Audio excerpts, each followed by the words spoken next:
Today we will be going over this problem called Little Bird. So in the problem, we are given n trees. There is a bird on the first tree and it wants to go to the last tree.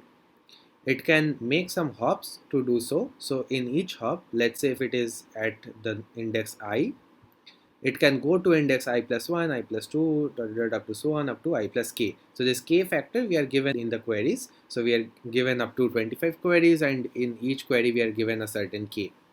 Now, we are also given another notion of a tiresome flight. So what is a tiresome flight? A flight leg. So basically a jump is basically a flight here.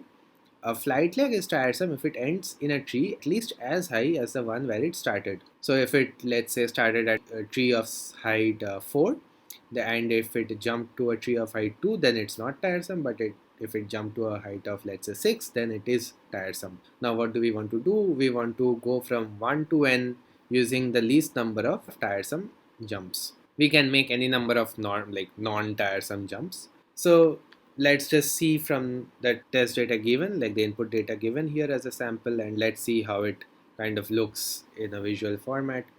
So let's see. We are given, so let's say these are the trees. So this is the input data that was given. So what is a possible jump sequence? Well, we can go from here to here. So this is a normal jump. This is a tiresome jump. This is again a normal jump. And this is a tiresome jump. So this I am doing for k equal to 2. So notice that we are always making a jump. So the distance between these two places is 1. Distance between these two places is 2.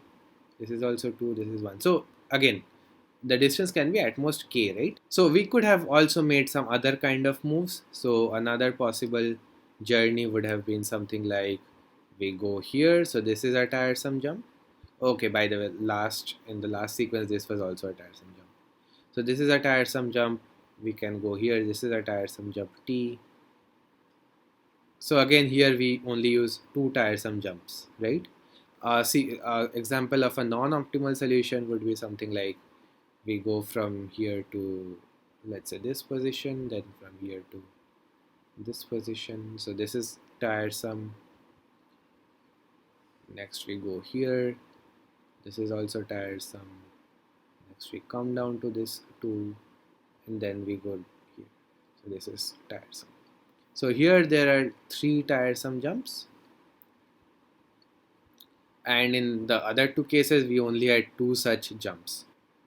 Okay, so how do we go on approaching the problem? So what do we kind of think about? Well, trying to simulate this process from the beginning is kind of hard, since we would have to know exactly where I want to go, but that is hard to do if you don't know the end suffix of the array. So it's hard to guess that if I'm standing here where I want to go. I mean, it might be that there is a very tall tower here.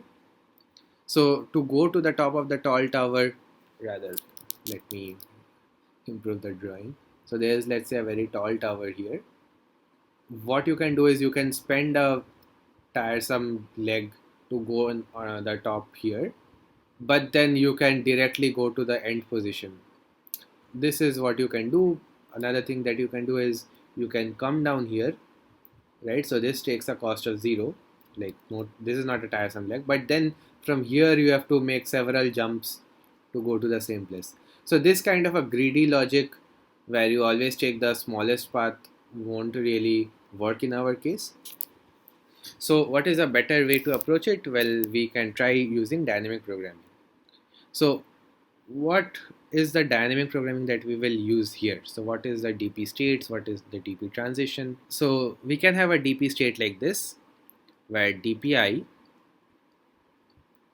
denotes minimum number of tiresome legs. Okay, so tiresome legs from I all the way up to n. Okay, so if we are, so to make this a little less cluttered, let me, okay, so let me take it here.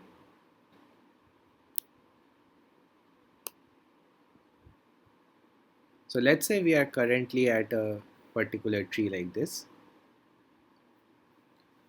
So DPI means what is the minimum number of tiresome legs that I can use. So let's say we can go here, then make a jump here, and then go here, such that the number of tiresome legs from I to N is minimized. Now the transition for this GP is also very simple. We just have something like DPI. So this is the state, right? So what is the transition here? So we iterate over all j such that I plus k, it's between I and I plus 1 and I plus k, right? Because this was kind of the restriction or constraint that was given on the jump, that it can only jump to some position that was within this range. And what is the thing that we transition from? It's something like dpj plus, and now we have somewhat of a piecewise function.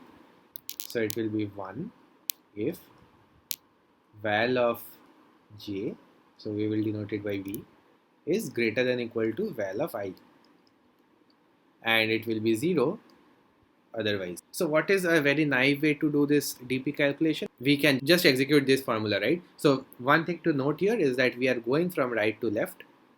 So when we are trying to calculate dpi, we are using the values that are to its right. So dpj is greater than, like, j is greater than I. So we have to kind of ensure that we know all the values towards the right of I. So what is the complexity for such a solution? Well, it will be, so we are given q queries. So for every query, do this dp calculation, right? So how many states do we have? Well, order n. And what is the worst case that we need to do for every transition? Well, we need to iterate from I plus 1 to I plus k. I plus k, this can be up to n. So k can be something very big. It can be up to n. So we are effectively doing n iterations per transition. So the complexity will be something like qn square. This is not the optimal solution, obviously, because here if you look at it, the value of n is pretty high. Let's see how we can improve. It seems that this part, this transition part, can be improved significantly without looking for another kind of a DP state or DP solution. So why do I think that? Well, what are the key pointers that we kind of take away from this transition? Well, for calculating DP value of I, we are using a connected portion of indexes. So this is connected. It's not like we can go, like we have the I plus 1, I plus 2,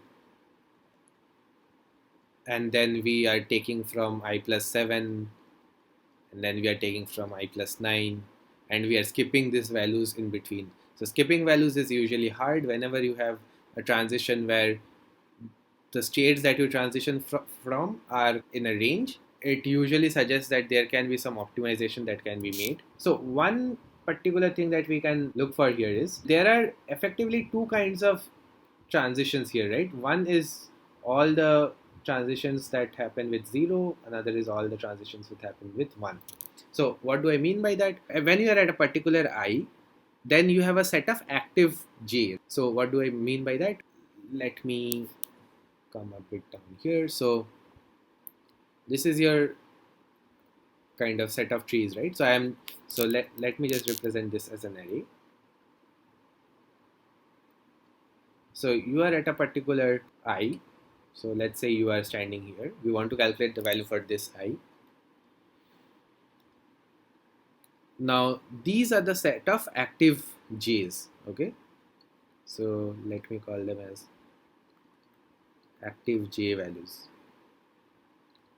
So from here we can have two sets. One is where we get plus 0, and another is where we get plus 1, right? So this plus 0 and plus 1 refers to this portion.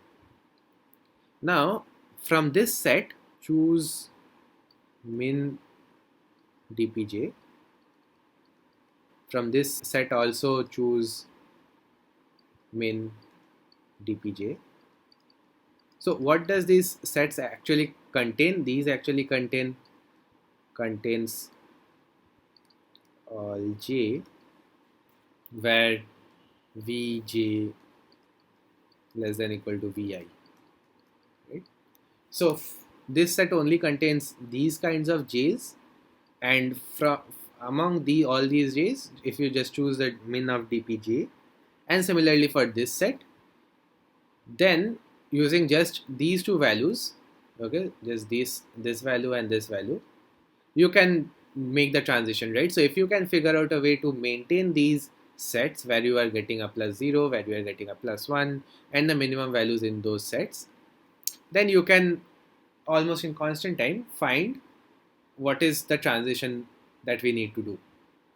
But this is very hard to maintain, right? Because it's not like there is a certain value to the left of, like, if the values are smaller than this, then it is in set 1. If it is smaller, if it is greater than this, then it is set 2.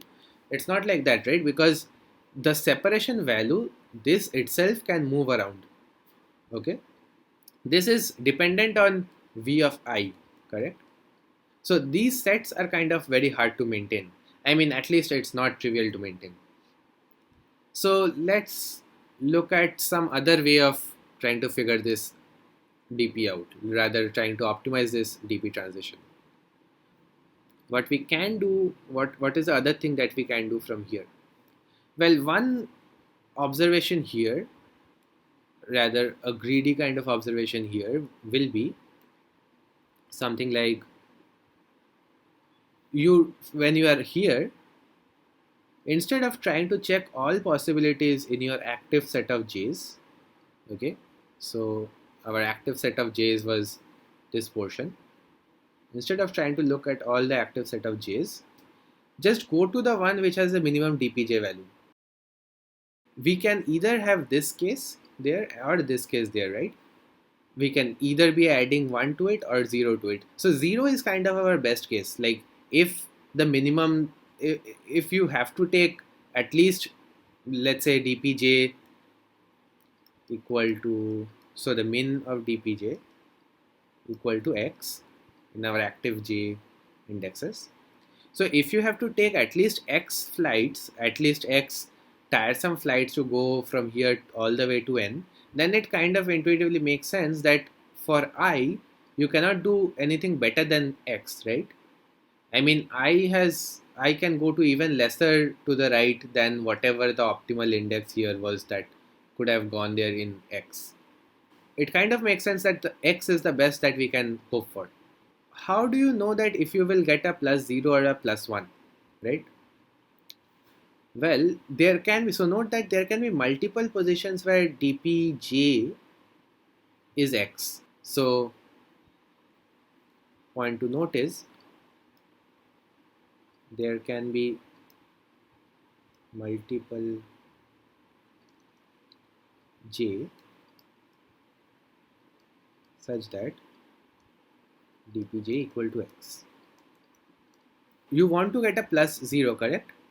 That means you want your, so you want your vj to be less than vi. Direct observation from here is that it suffices, so it suffices to only look at that j where vj is minimum and dpj equal to that optimal x value, correct? I mean, if among all the j values such that dpj equal to x, if we just look at the minimum, if we look at the index with the minimum vj, if that vj is less than our I, then we can just go to that particular j and we will still have, so in that case dpi will be equal to dpj, right? This is the best that we can hope for anyway. So we are done.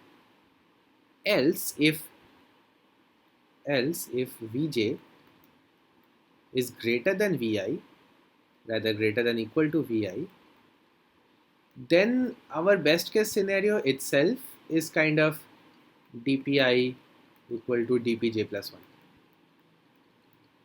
Why is this so? Well, there is no that if this is the case, that means there is no j such that you will get a plus 0 here. Okay, so no j that you will get a plus 0 here, because for all of them vj is greater than equal to vi. So vj, this is the, so this vj is the min vj. Okay, keep this in mind, because that is what we are doing here. Now if this is greater than vi, then that means all other vj's where this condition is satisfied is also greater than vi. So we can never get a plus 0, so plus 1 is the best that we can do. Now one question might be, okay, but here we are only looking at everything that has a dpj value of x, right?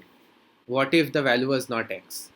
Well, it can't be lesser than x, because I mean that was the criteria, that x is the minimum dpj value possible. If it is greater than x, that means it will be at least x plus 1. But here we are anyway getting x plus 1, right? So we are not really improving our result. So this is the best case scenario that we can hope for anyway, right? So what we have established in all this is that so this is the most important point.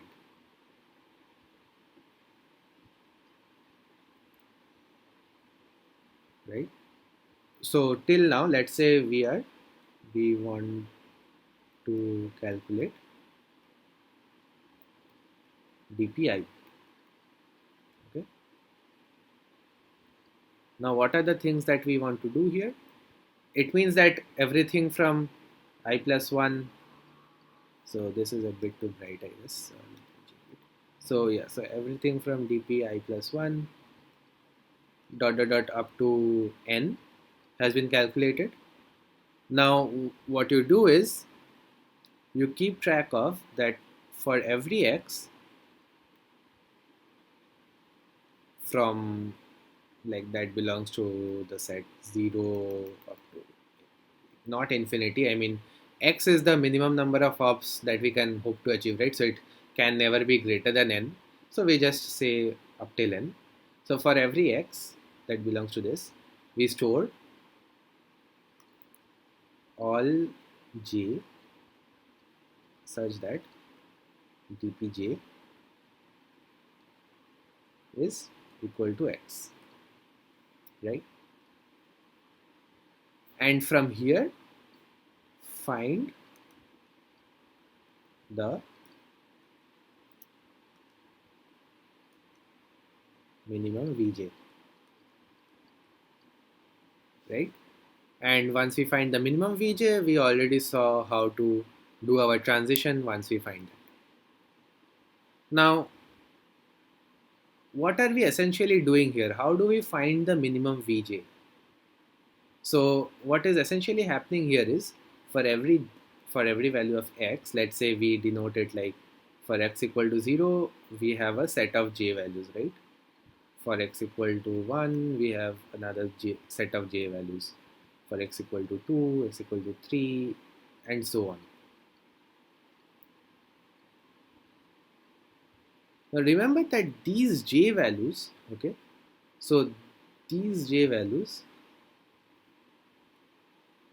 they are in the active set of j. Okay, so always remember this, keep this in mind. They are active j values. So remember what active j values are. So if you are standing here, your active j values are basically those j's. So just to keep this here, so active j is j less than equal to 1 plus k, 1 plus I. So this portion is kind of like a sliding window algorithm. So when you are kind of calculating dpi, you are shifting your window from right to left. So that means that some value, so you are basically adding some values somewhere here, and then you are also taking out some values from here, right? Now when the set x equal to 0 is empty, that means there is nothing here. So you can kind of delete this in your mind, or like logically you are deleting this. In memory you don't delete it. So basically you have to first find the first x equal to, so find first x equal to some like x naught, where set is not deleted, rather set is not null, there are still some j values present there, and then you find the minimum from among all those j values. When you are inserting stuff into it, as in sliding window, we can maintain a deque kind of things to calculate all these memory locations, right? So what is the operation that we are trying to basically do here for every one of these sets?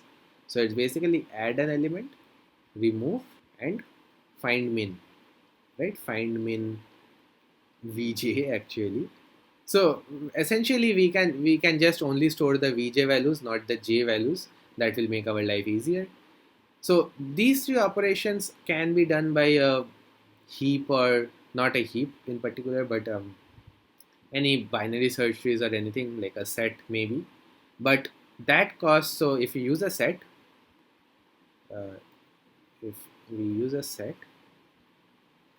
our cost is log n, right? So per operation we take a cost of log n.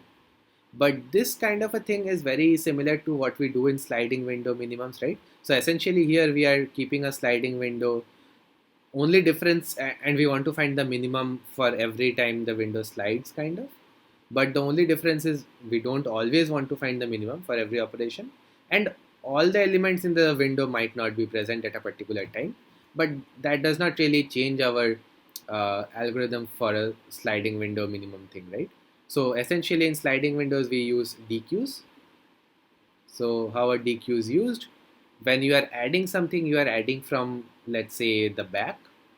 Okay, so in a deque, when you are adding something, you add from the back. When you are removing something, removing only takes place when an element goes out of the window, right?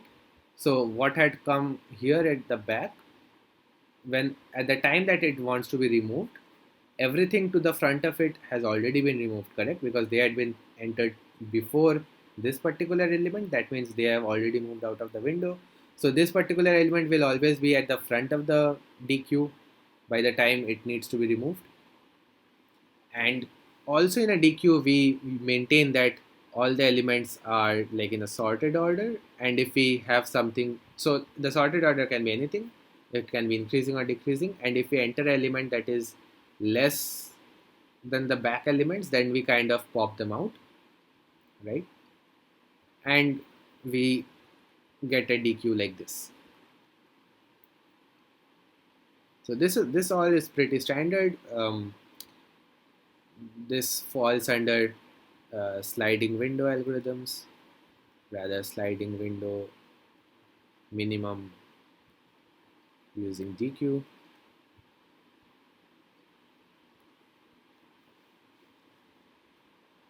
Now if we maintain the deque for every one of these x's, once we find x equal to x naught, which is the minimum x for which the deque is non-empty, we can easily find the minimum value of, rather we can find this dpj value whose vj is minimum, right? This is what we wanted, min vj.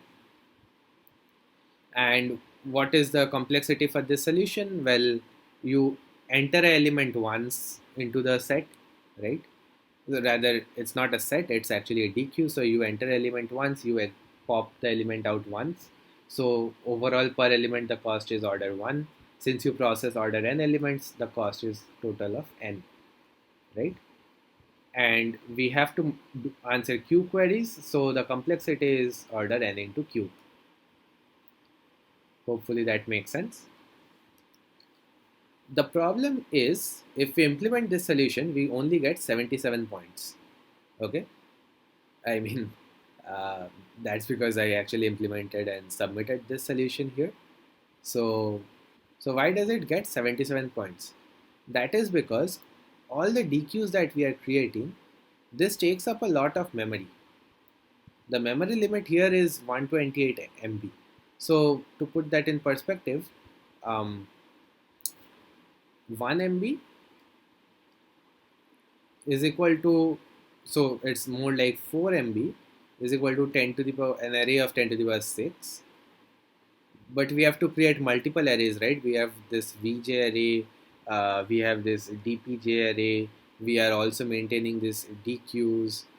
So all this takes up a lot of memory, and it turns out that maybe if implemented more carefully, would have been less than 128 MB. But when you are creating, so we usually implement these deques using a C++ template called dequeint. These take up a lot of memory.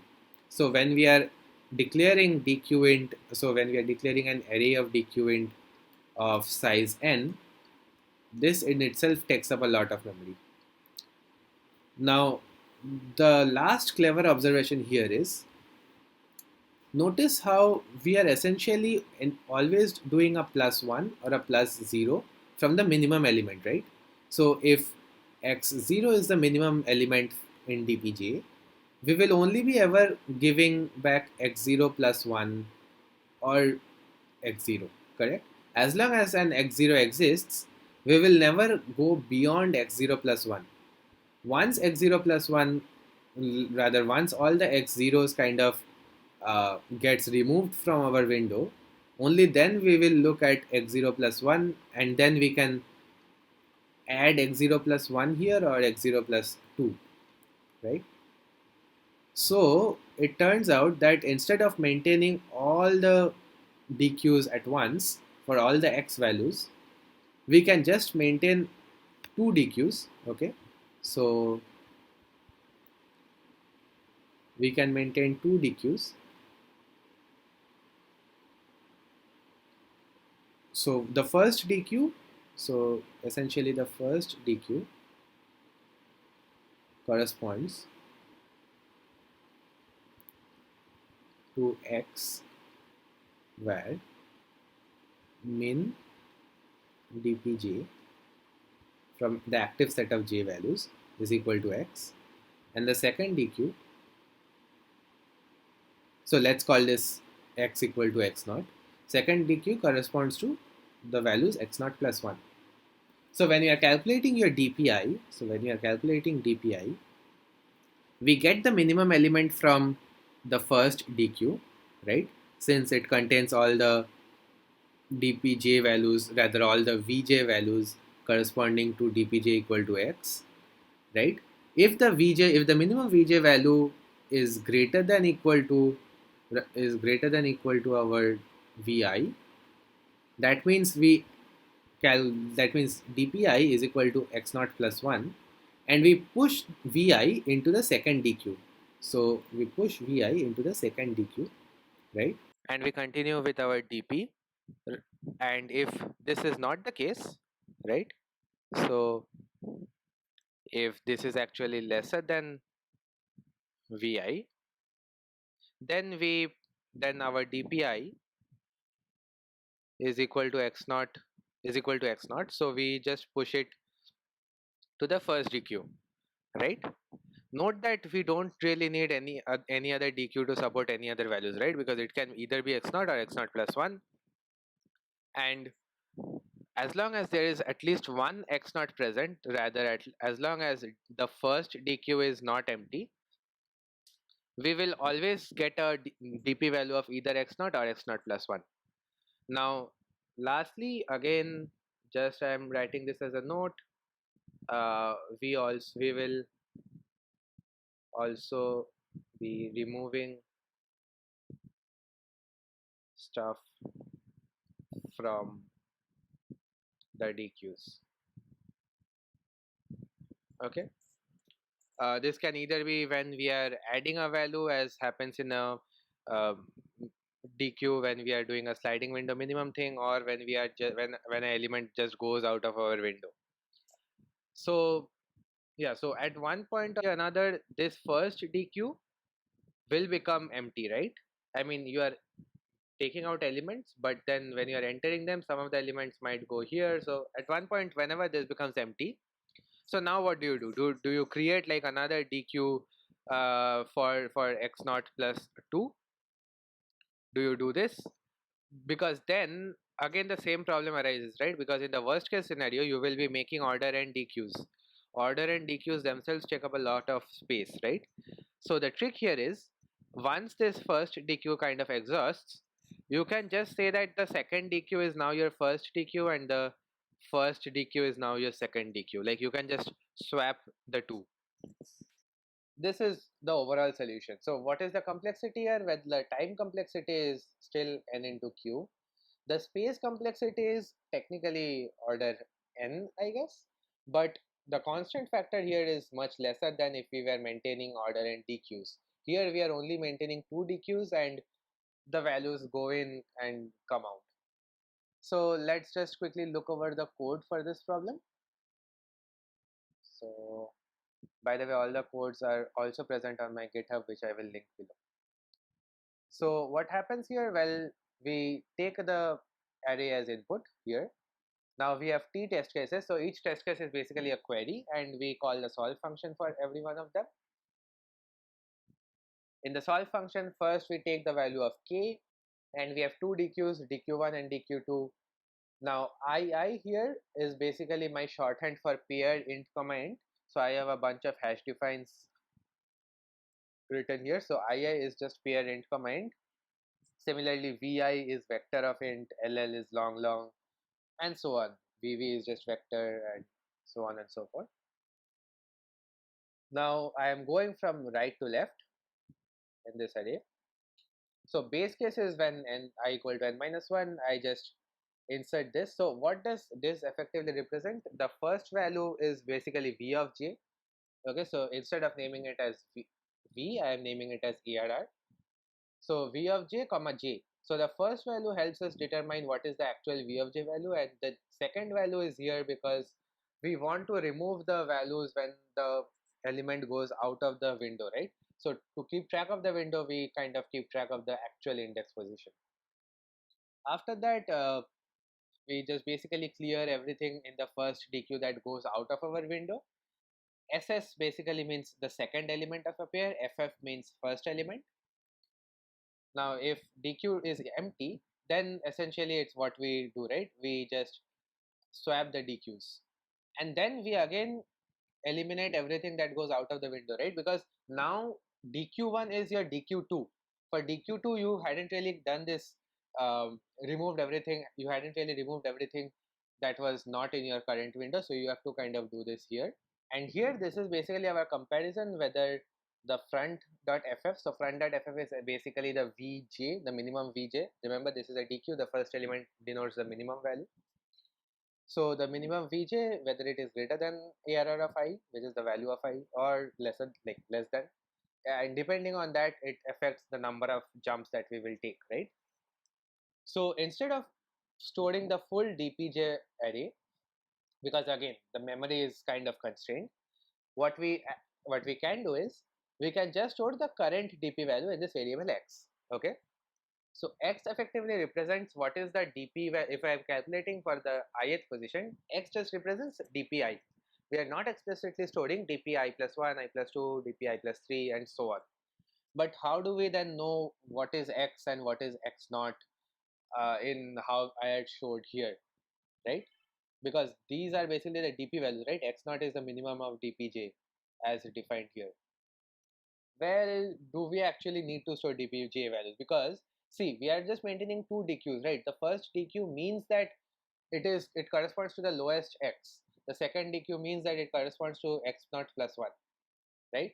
So here also the lowest x value I am representing it as ind. So when I want to take a jump, that means my dpj or rather dpi will be dpj plus 1, where dpj was x naught. X naught here is basically ind, so it's the same thing, ind plus 1.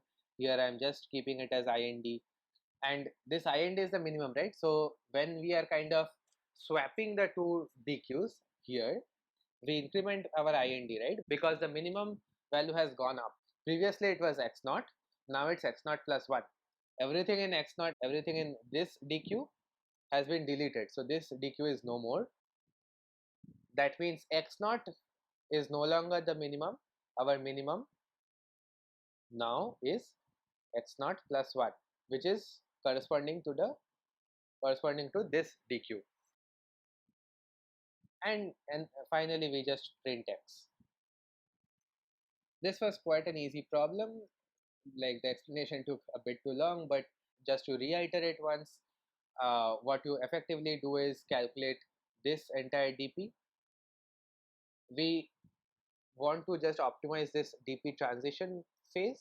How we do this is we observe that we always want to go to that DPJ which has the minimum value of all j's, and among all those we want to go to that index j whose Vj value is the lowest, right?